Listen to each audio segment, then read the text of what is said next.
Mega love shoutout to everyone po. Welcome to my vlog. As usual po, eto na naman si host. Magmamagic na naman ako. At ngayon ang ating gagawin ay ginisang giniling na beef with potatoes and raisins. Yung maliliit po na raisins. Ayan.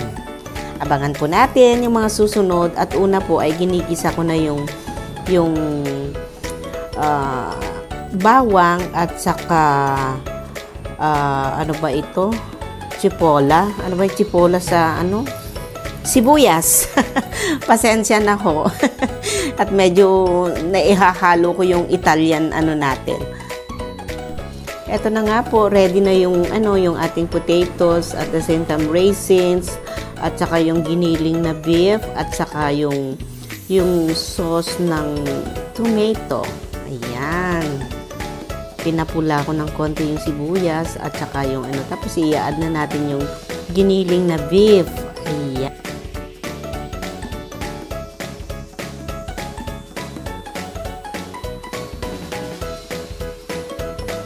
Simple lang naman po yung recipe natin ngayon.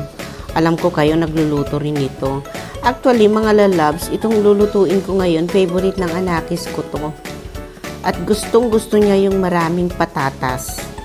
Ewan ko ba sa batang ito.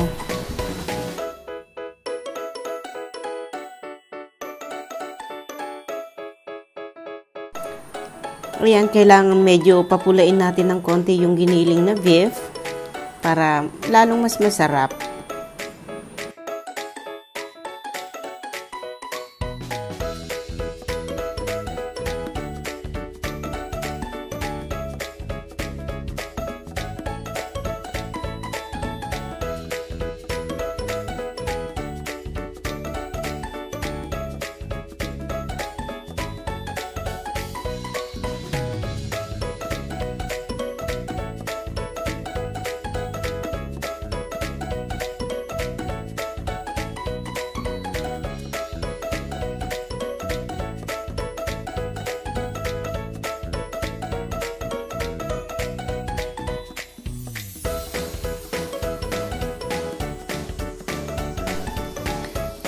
Ang ginamit ko po dyan yung oil, olive oil.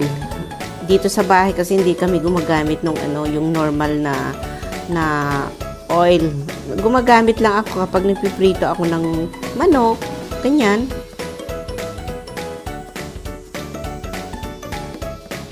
Yan nga po, at medyo nadudurog na ng konti yung ating beef at medyo igigisa natin.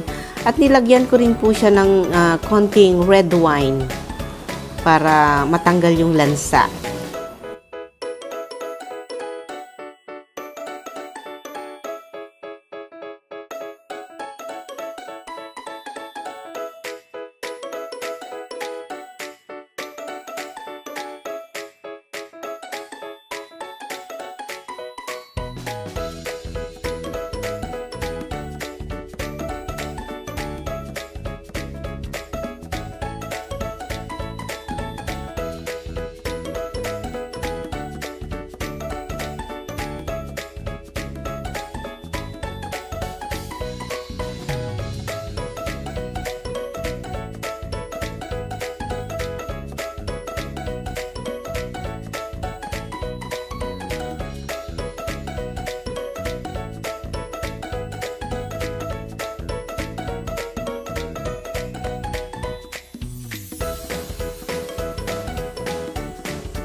Simpleng-simple naman po yung recipe natin ngayon. Kayang-kaya nyo po yan.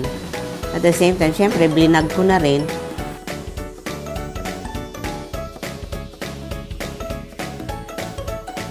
Ayan na nga po, ready na yung ating beef na giniling. Haluin na mabuti. Tapos, pwede na tayong mag-add ng mga ibang ingredients.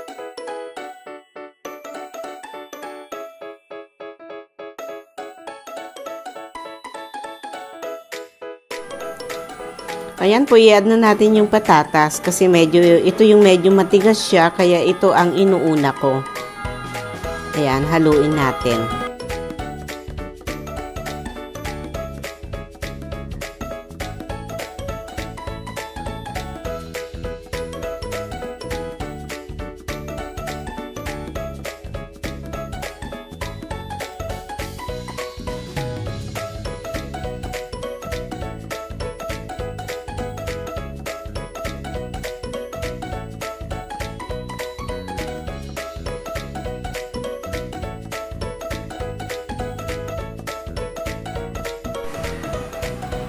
At the same time, 2 Knorr cubes, depende po sa inyo kung gaano kaalat ang gusto ninyo.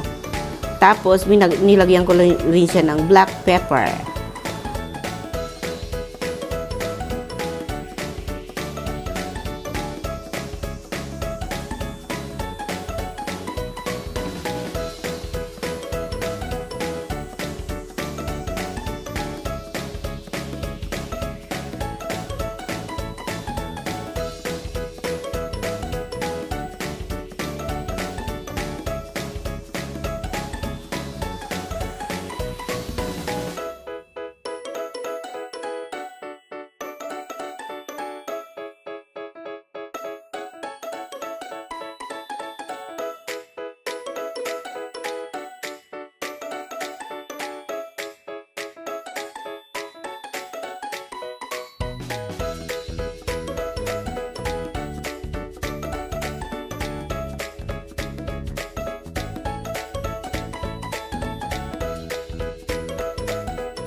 Ngayon naman, i-add natin yung raisins. Ayan. Depende rin po sa inyo kung gaano karami rin yung gusto nyong ilagay na raisins.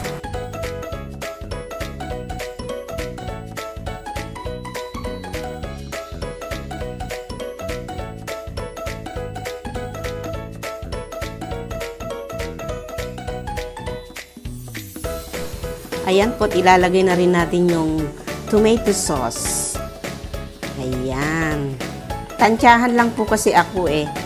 Hindi ako nagsusukat. Tansyahan lang talaga ako.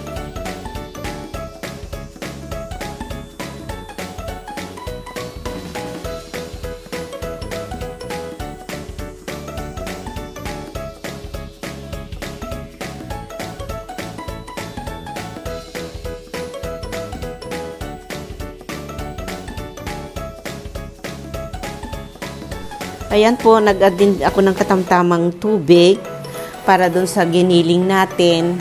At the same time yung potato saka raisins para maging malambot po siya. Masarap kasi yan pagka soft na soft siya talaga. Yan, haluin natin. Tapos hahayaan lang natin. Hayaan ko siya ng at least 10 minutes.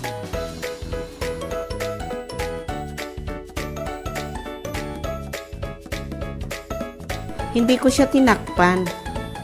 Ewan ko ba, hindi ko galing nagtatakip pagka ganyan. Hayaan ko lang siyang ganyan.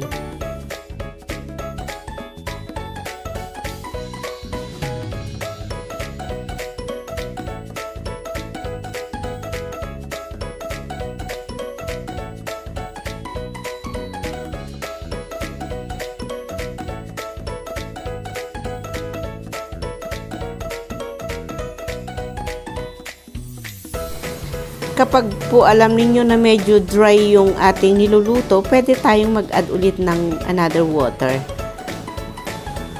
Para lumambot siya talaga, lalong-lalo na po yung beef natin.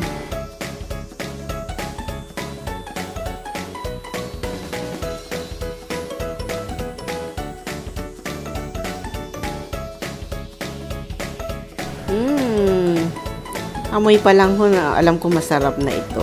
Siyempre ako nagluto eh. Ay nako, ganon talaga si host.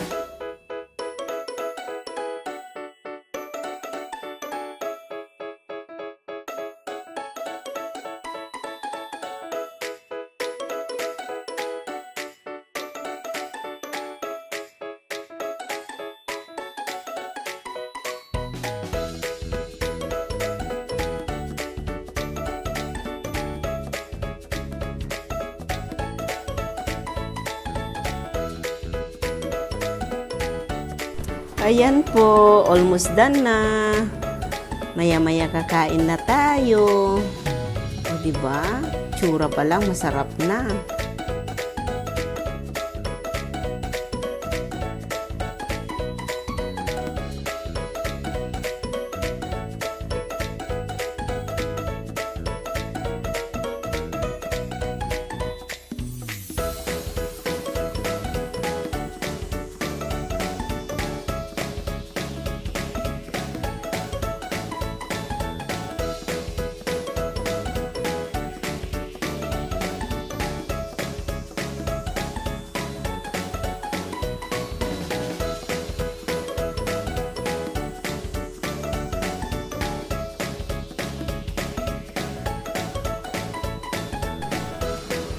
Ayan na nga po, napakasarap na siyang tignan.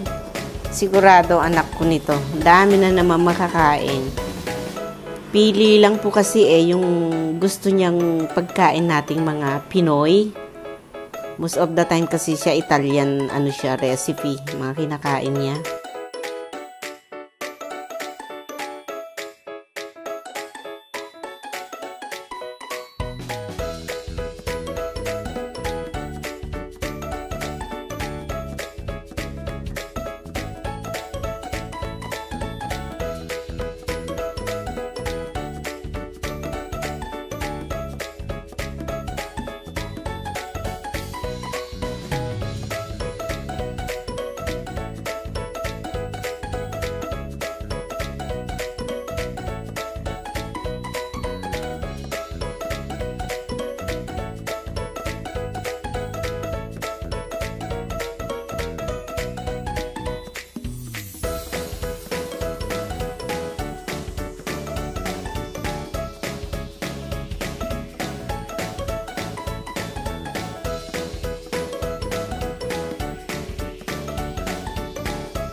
Thank you so much for watching po. Sana may natutunan kayo. Gawin niyo po ito sa bahay ninyo. Simple-simple at napakadali. Sobra. O, ayan na nga po. Ayan. Ready na po ang aming lunch. Thank you so much, guys. See you on my next vlog.